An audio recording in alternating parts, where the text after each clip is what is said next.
কিন্তু এই শান্তির মাঝে হঠাৎ একদিন নেমে এলো এক গভীর ছায়া। হে রানী, প্রজারা শান্তিতে আছে তো?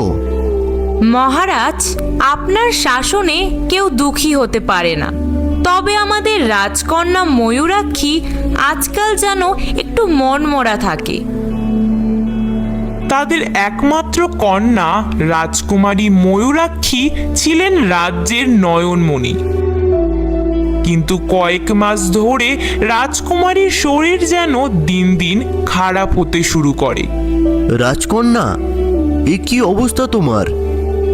রানী, আমি তো কত বৈদ্য দেখালাম, তারা সবাই বলে সব ঠিক আছে, তবুও আমার রাজকন্যার স্বাস্থ্য কেন এমন ভাঙছে বুঝতে পারছি না। দিন যেতে থাকে, রাজকুমারীর অবস্থা আরো খারাপ হতে থাকে। সে যেন প্রতি মুহূর্তে কোনো এক রহস্যময় টানে ক্রমশ দুর্বল হয়ে যাচ্ছে। রাজা শত শত বৈদ্য ও কবিরাজকে দেখালেন, কিন্তু কেউই রাজকুমারীর রোগ ধরতে পারলেন না। আসলে প্রতি রাতে রাক্ষসপুরের ভয়ঙ্কর রাক্ষসী কঙ্কালিনী তার মন্ত্র বলে রাজকুমারীর প্রাণশক্তি একটু একটু করে শোষণ করে নিচ্ছে। হঠাৎ একদিন সকালে রাজা ঘুম থেকে উঠে রাজকন্যার ঘরে গিয়ে দেখলেন রাজকন্যা ময়ূরাক্ষী তার ঘরে নেই। এই দেখে রাজার মাথায় যেন আকাশ ভেঙে পড়ল। প্রহরী, প্রহরী, এ কি কাণ্ড? আমার কন্যা কোথায়? রাজকন্যার ঘরে রাজকন্যা নেই কেন? রাজা তৎক্ষণাৎ রাজ্যের শ্রেষ্ঠ সৈন্যদের রাজকুমারীকে খুঁজে আনার আদেশ দিলেন। তারা বনে জঙ্গলে পাহাড়ে পর্বতে সন্ধান করলেন, কিন্তু কোথাও ময়ূরাক্ষীর কোনো চিহ্ন পেল না। আমি তো কিছুই বুঝতে পারছি না, ময়ূরাক্ষী কোথায় গেল? হে ভগবান, এ কেমন পরীক্ষা তোমার! আমার ময়ূরাক্ষী কোথায় হারিয়ে গেল? শোকে কাতর রাজা হতাশায় দুর্বল হয়ে পড়লেন। রাজ্য জুড়ে নেমে এলো এক বিষাদের ছায়া। রাজ্যের অবস্থাও ধীরে ধীরে খারাপ হতে শুরু করলো। তখন রাজা ঘোষণা করলেন এক বিশাল পুরস্কারের। শুনুন রাজ্যবাসী, যে আমার রাজকন্যা ময়ূরাক্ষীকে অক্ষত অবস্থায় ফিরিয়ে আনতে পারবে, তাকে আমি আমার পাহাড়ের প্রান্তে এক বিশাল প্রাসাদ দেব, আর তাকে দেব স্বর্ণমুদ্রা, যশ ও খ্যাতি। রাজার এই ঘোষণা দ্রুত রাজ্যের আনাচে কানাচে ছড়িয়ে পড়ল। বহু সাহসী যুবক বীর যোদ্ধা রাজকন্যার সন্ধানে বেরিয়ে পড়ল, কিন্তু সবাই ব্যর্থ হয়ে ফিরে এলো। রাক্ষসপুরীর সন্ধান কেউ করতে পারল না। আমি কি তবে আমার মেয়েকে চিরতরে হারালাম? ঠিক সেই সময় রাজার সভায় প্রবেশ করল এক দরিদ্র যুবক, যার নাম অর্ণব।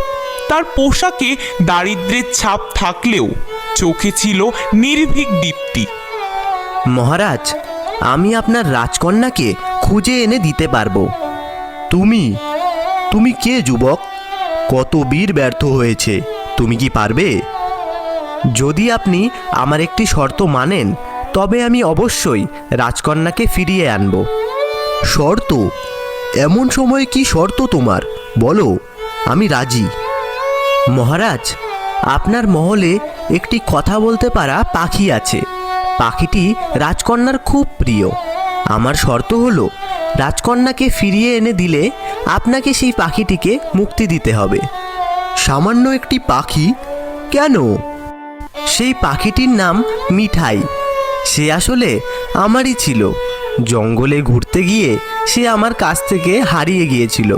পরে আপনার লোকেরা তাকে ধরে আনে। আমার হৃদয়ের অংশ সে। বেশ, আমি প্রতিজ্ঞা করছি, তুমি আমার মেয়েকে ফিরিয়ে আনো, আমি তোমার মিঠাইকে সঙ্গে সঙ্গে মুক্ত করে দেব। যাও যুবক, রাজকন্যার সন্ধানে যাও। অর্ণব সেই মুহূর্তে প্রস্তুত হয়ে রাজকন্যার খোঁজে বেরিয়ে পড়ল। সে জানতো না রাজকন্যা কোথায়, শুধু তার হৃদয়ের আবেগ তাকে পথ দেখালো। সে গভীর অরণ্যের দিকে হাঁটতে লাগলো। অর্ণব বহু পথ পেরিয়ে গেল। তার পথ কেবল দুর্গম থেকে দুর্গমতর হতে লাগলো। এক সময় সে এমন এক জঙ্গলে পৌঁছলো যেখানে গাছের পাতাগুলো যেন রং বেরঙের রং ধরেছে। এই পথ কোনো সাধারণ মানুষের পথ নয়। রাজকন্যা নিশ্চয়ই কোনো ভয়ঙ্কর জায়গায় বন্দী আছেন। হাঁটতে হাঁটতে ক্লান্ত অর্ণব হঠাৎ দেখতে পেল বিশাল আকারের এক রাক্ষসকে। তার পেটটি বিশাল হাড়ির মতো, আর সে অনবরত কিছু না কিছু খাচ্ছে। সে ছিল পেটুক রাক্ষস। কে তুই? তুই মানুষ? আমার রাজ্যের দিকে আসার সাহস পেলি কি করে? আমি তোকে খেয়ে ফেলবো। রাক্ষস মশাই, আমি ভয়ে পালিয়ে যাওয়ার মতো লোক নই। আমি রাক্ষসপুরীর খোঁজ করছি। আপনি কি বলতে পারেন সেই রাজ্যের পথ কোথায়? রাক্ষসপুরী? তুই সেখানে যাবি? হা হা হা। সেখানে গেলে তো তোর হাড়গোড়ও খুঁজে পাওয়া যাবে না। কিন্তু তুই সেখানে যাবি কেন? এক রাজকন্যা সেখানে বন্দী। আমি তাকে উদ্ধার করতে যাচ্ছি। রাজকন্যা? বেশ তো। শোন যুবক, তুই যেখানে যাচ্ছিস আমিও তোর সাথে যাব। আমার মনে হচ্ছে আমি তোকে সাহায্য করতে পারি। আমার নাম পেটুক রাক্ষস। রাক্ষস হয়ে আপনি আমাকে সাহায্য করবেন? আমি একটু পেটুক বটে, কিন্তু মনটা আমার নরম। তাছাড়া কঙ্কালিনী রানীকে আমার মোটেও পছন্দ নয়। তার অত্যাচারে রাক্ষস রাজ্যেও শান্তি নেই। চল, আমিও যাব তোর সাথে। অর্ণব তার অচেনা সঙ্গী পেটুককে নিয়ে এগিয়ে চলল। পথ আরো কঠিন হয়ে এলো। দুজনে আরো কিছুটা পথ হাঁটার পর তারা দেখতে পেল এক বৃদ্ধা রাক্ষসীকে।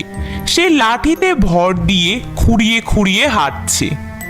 ওরে যুবক, ওরে রাক্ষস, তোরা কোথায় চললি এই ভর দুপুরে? আমার চোখ প্রায় অন্ধ বাপু, আমায় একটু ধর।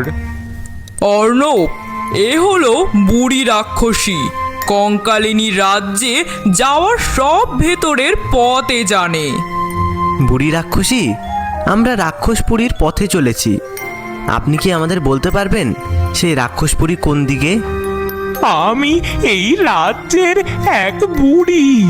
কঙ্কালিনী আমায় ভালো চোখে দেখে না। তোরা রাজকন্যাকে উদ্ধার করতে যাচ্ছিস, আমি সব জানি। কঙ্কালিনী তোর জন্য হাত পেতে রেখেছে। আপনি কি আমাদের সাহায্য করবেন? যদি তোরা আমায় কথা দিস রাজকন্যাকে ফিরিয়ে নিয়ে যাওয়ার পর তোরা আমায় একটা মিষ্টি গরম খাবার খাওয়াবি, তবেই আমি তোদের সাহায্য করব। আমার এই জঙ্গলে গরম গরম খাবার পাওয়াই যায় না। ঠান্ডা খাবার খেতে মোটেই ভালো লাগে না। আমরা কথা দিচ্ছি বুড়িমা, আপনি এবার আমাদের পথ দেখান। এইবার রাক্ষসী বুড়ি তার মন্ত্র বলে তিনজন মিলে ঝট করে অবশেষে রাক্ষসপুরীর কাছাকাছি পৌঁছলো। রাক্ষসপুরীর আকাশ ছিল তখন বেশ কালো, আর বাতাস ছিল গম্ভীর। কঙ্কালিনীর রাক্ষসপুরী ছিল হাড়গোড়ে তৈরি।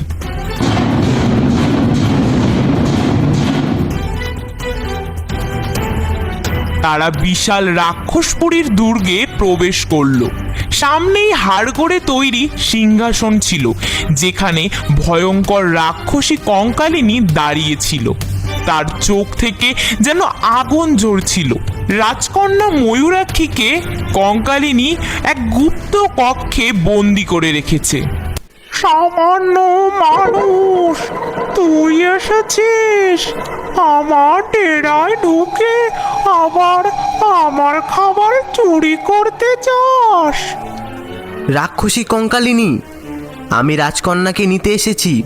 এক্ষুনি তাকে তুমি মুক্ত করো। মুক্তি? এই মেয়েটির প্রাণ শক্তি দিয়ে আমি এই রাক্ষস পরীকে আরো শক্তিশালী করব। তবে শোন, যেহেতু তুই বীরের মতো এসেছিস, তাই তোকে সুযোগ দেব। 3টি শর্ত পূরণ করতে হবে। যদি পারিস তবেই রাজকন্যা তোর। যদি হারিস, তোকে আর তোর এই সঙ্গী সাথীদের আমি গ্রাস করব। বলো, তোমার কি শর্ত আছে? প্রথম শর্ত, এই কক্ষের এক কোণে রাখা আছে 100 ভরি বিশুদ্ধ সোনার গয়না। তোরা 3 জন এই গয়নাগুলো তোদের এমন ভাবে ভাগ করে নিতে হবে যাতে তোদের ভাগ করার সময় তোরা কেউ সন্তুষ্ট না হোস। তোদের মনে যদি সামান্যতম লোভ বা অসন্তোষের ছায়া পড়ে, তবে তোরা পরাজিত হবি। 100 ভরি সোনা, কিন্তু অসন্তুষ্ট হতে হবে। এ কি অদ্ভুত শর্ত! কঙ্কালিনী, তোমার শর্ত ঠিক পূরণ হবে। অর্ণব চিন্তা করতে শুরু করলো। সোনা ভাগ করে যদি কেউ অসন্তুষ্ট হয়, তবেই শর্ত পূরণ হবে। এর মানে কেউ যেন সঠিক ভাগ না পায়। কিন্তু কেন না পায়? লোভের জন্য নয়, বরং নিয়মের জন্য। শোনো পেটুক, শোনো বুড়িমা, এই 100 ভরি সোনার মধ্যে আমি 1 ভরি সোনা আলাদা করে রেখে দেব। তারপর বাকি 99 ভরি সোনা তোমাদের দুজনকে দেব।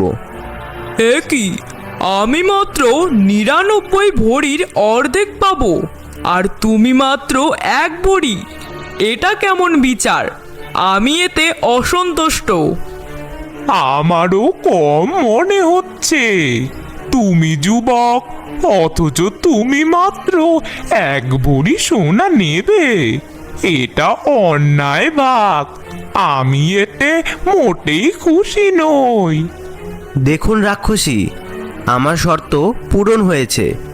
পেটুক ও বুড়িমা দুজনেই ভাগ নিয়ে সন্তুষ্ট নয়। কারণ পেটুক ভাবছে আমি এত কম কেন নিলাম, আর বুড়িমা ভাবছে তার ভাগের সোনা সামান্য কেন। আমি 1 ভরি সোনা নিয়ে অসন্তুষ্ট, কারণ আমি এত ঝুঁকি নিয়ে সামান্য 1 ভরি নিতে চাইনি। কিন্তু যেহেতু শর্ত ছিল অসন্তুষ্ট হওয়ার, তাই আমরা সফল। চালাক, সামান্য বুদ্ধি দিয়ে প্রথম শর্ত পেরোলি। বেশ, এবার শোন দ্বিতীয় শর্ত। আমার এই দুর্গের গভীরে এক শীতলতম প্রকোষ্ঠে রাখা আছে অমৃত কুণ্ডের জল। সেই জল পান করলেই মানুষ অমর হয়। কিন্তু সেই কুণ্ডের রক্ষক হলো 3 মাথাওয়ালা নাগ রাক্ষস। তোকে সেই নাগ রাক্ষসকে পরাস্ত করে এক পাত্র জল নিয়ে আসতে হবে। যদি সেই জল 1 ফোঁটাও পড়ে যায়, তুই ব্যর্থ হবি। ওরে বাবা, 3 মাথাওয়ালা নাগ রাক্ষস, সে তো আগুন বমি করে। ভয় পেও না তোমরা, চলো আমরা যাই। এতদূর যখন আমরা আসতে পেরেছি, তখন এর পরের পথও আমরা অতিক্রম করতে পারবো। তারা 3 জনে দ্বিতীয় শর্ত পালনের জন্য রওনা হল। তারা পৌঁছলো শীতল প্রকোষ্ঠে। সেখানে নাগরাক্ষস খিসখিস করে তাদের দিকে এগিয়ে এলো। মানুষ, আমার শীতল প্রকোষ্ঠে তোরা প্রবেশ করলি কিভাবে? তোদের এত বড় সাহস! তোরা যখন এসেই পড়েছিস, তোদের আমি আজ রান্না করে খাবো।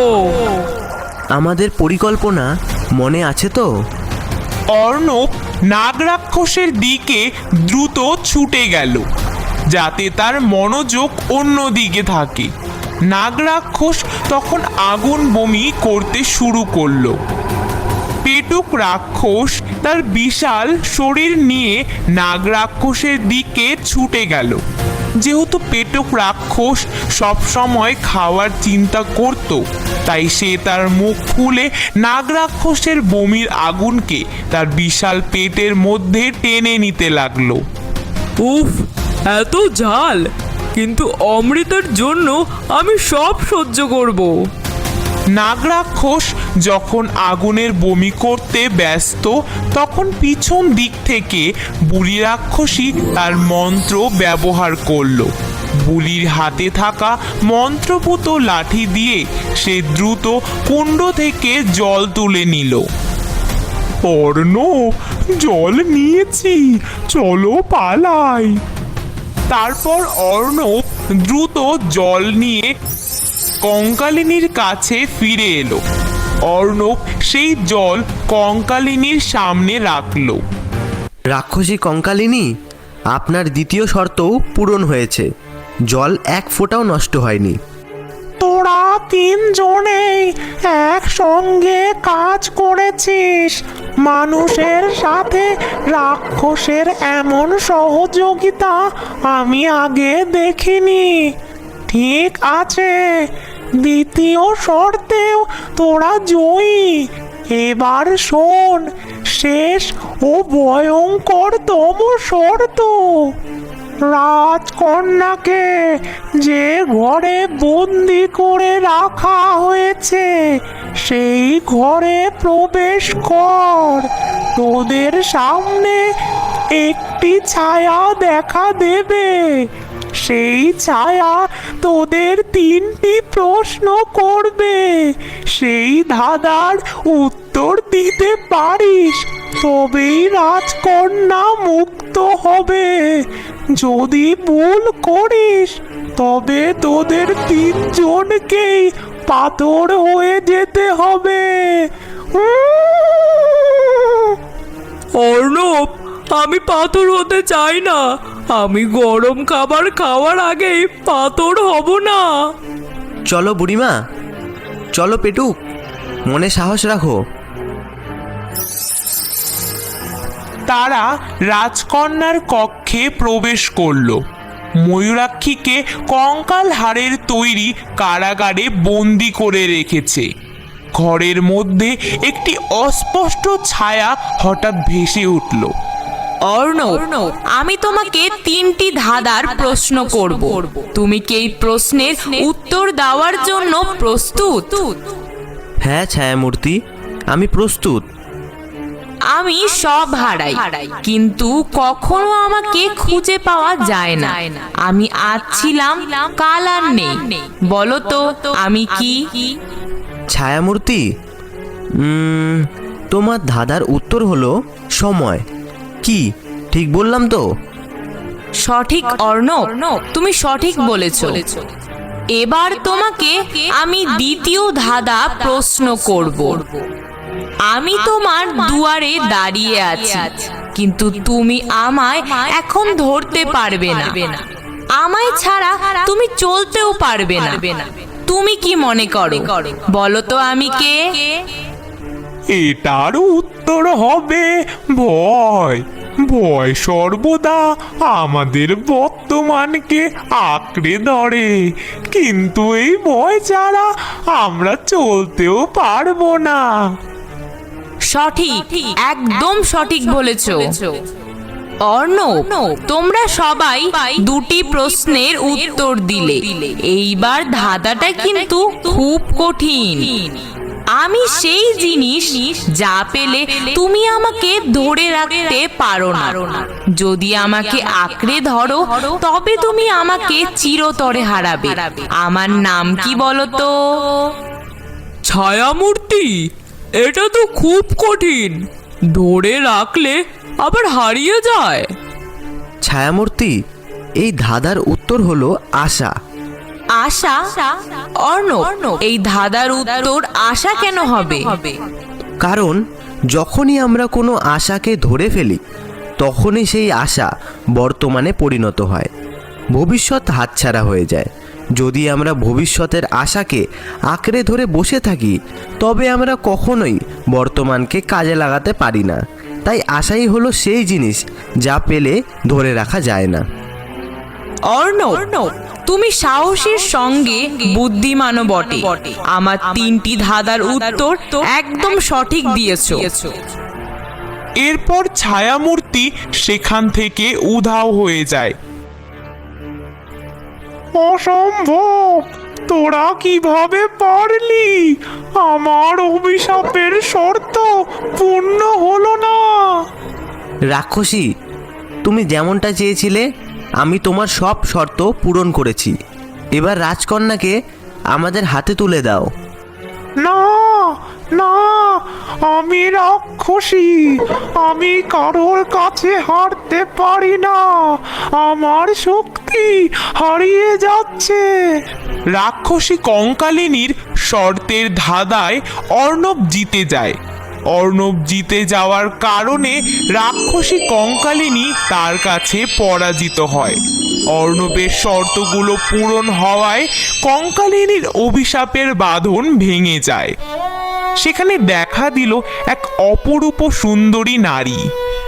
এ কি, তুমি রাক্ষসী নও?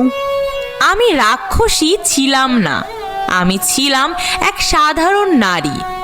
বহু বছর আগে সাধু বাবা ত্রিলোকনন্দ তার পবিত্র মন্ত্রের জল আমার গায়ে ছিটিয়ে দিয়েছিল। আসলে আমি ভুল করে তাকে ভিখারি ভেবে তাড়িয়ে দিয়েছিলাম। সাধু বাবা ত্রিলোকনন্দ তখন ক্রোধে আমাকে অভিশাপ দেন যে আমি এক ভয়ঙ্কর রাক্ষসীতে পরিণত হব এবং কোনো এক রাজকন্যাকে বন্দি করে তার শক্তি শোষণ করব। রাক্ষসীতে পরিণত হওয়ার পর আমি সাধু বাবা ত্রিলোকনন্দের কাছে ক্ষমা চাই। তিনি বলেন কোনো সাহসী যুবক 3 জন অসঙ্গত সঙ্গীকে নিয়ে আসে এবং 3টি অসম্ভব শর্ত পূরণ করে রাজকন্যাকে উদ্ধার করতে পারে, তবেই আমার আসল রূপ ফিরে আসবে।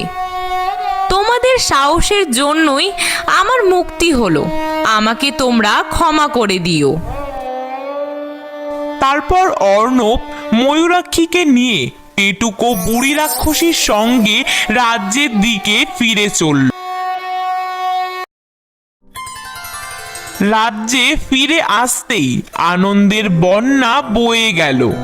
রাজা বিজিতেশ্বর ও রানী বনলতা তাদের প্রিয় কন্যাকে এতদিন পর ফিরে পেয়ে আনন্দে আত্মহারা হলেন। ময়ূরাক্ষীর শরীরও ধীরে ধীরে সুস্থ হতে লাগলো, কারণ তার প্রাণশক্তির শোষণ বন্ধ হয়েছিল। অর্ণব, তুমি আমার কন্যাকে ফিরিয়ে এনেছো, তুমি আমার রাজ্যকেও রক্ষা করেছো। আজ থেকে তুমি আমার জামাতার সমান। মহারাজ, আপনার প্রতিজ্ঞা মনে আছে তো? আমার পুরস্কার চাই না, আমার বন্ধু আমার পাখিকে আপনি ফিরিয়ে দিন। অবশ্যই। প্রহরী, যাও মিঠাইকে নিয়ে এসো। সঙ্গে সঙ্গে রাজকন্যার কক্ষ থেকে কথা বলতে পারা পাখি মিঠাইকে আনা হলো। অর্ণবকে দেখেই মিঠাই আনন্দে ডানা ঝাপটাতে লাগলো। রাজা বিজিতেশ্বর অর্ণবকে সেই বিশাল প্রাসাদ এবং অফুরন্ত ধনরত্ন দিতে চাইলেন, কিন্তু অর্ণব সবিনয়ে প্রত্যাখ্যান করল। মহারাজ, আমি ধনসম্পদ চাই না। আমি আমার বন্ধুকে ফিরে পেয়েছি, আর আমি প্রমাণ করতেও পেরেছি যে সাহস, বুদ্ধি এবং বন্ধুত্বের জোরে অসম্ভবকেও সম্ভব করা যায়। এটাই আমার কাছে সবচেয়ে বড় পুরস্কার। অর্ণব তার প্রিয় মিঠাইকে নিয়ে হাসি মুখে বিদায় নিল। পেটুক রাক্ষসকে রাজা দিলেন গরম গরম রাজভোগের দায়িত্ব, আর বুড়ি রাক্ষসীকে দেওয়া হলো রাজবাড়ির রান্নাঘরের দায়িত্ব। এভাবেই এক দরিদ্র যুবকের নৈতিক সাহস রাক্ষসপুরীর অভিশাপ চিরতরে দূর করে দিল।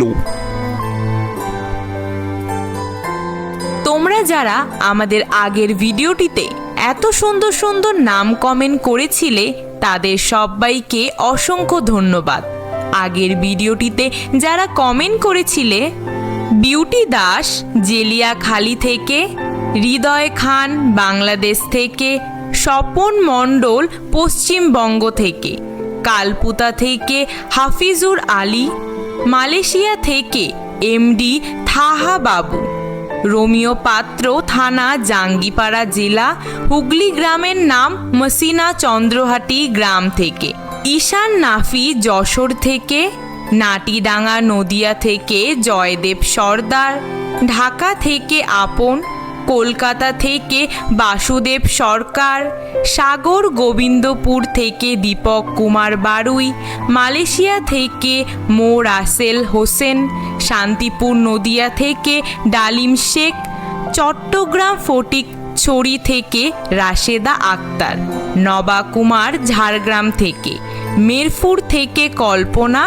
বগুড়া থেকে রনি, চট্টগ্রাম থেকে সুমি আক্তার, কলকাতা থেকে রূপা। আর এই ভিডিওটি যারা দেখলে তোমরা তোমাদের নামের সাথে কোথা থেকে কমেন্ট করছো সেটা জানাতে ভুলো না কিন্তু, তাহলে আমরা নেক্সট ভিডিওতে জায়গা সহ তোমাদের নাম আমাদের ভিডিওটিতে উল্লেখ করব। তোমরা যারা প্রথম আমাদের চ্যানেলের ভিডিওটি দেখলে তারা চ্যানেলটিকে সাবস্ক্রাইব করে দিও, আর পাশে থাকা বেল আইকনটিও প্রেস করে দিও, যাতে করে আমাদের পরবর্তী ভিডিওর নোটিফিকেশন সবার প্রথমে তোমাদের কাছে পৌঁছয়।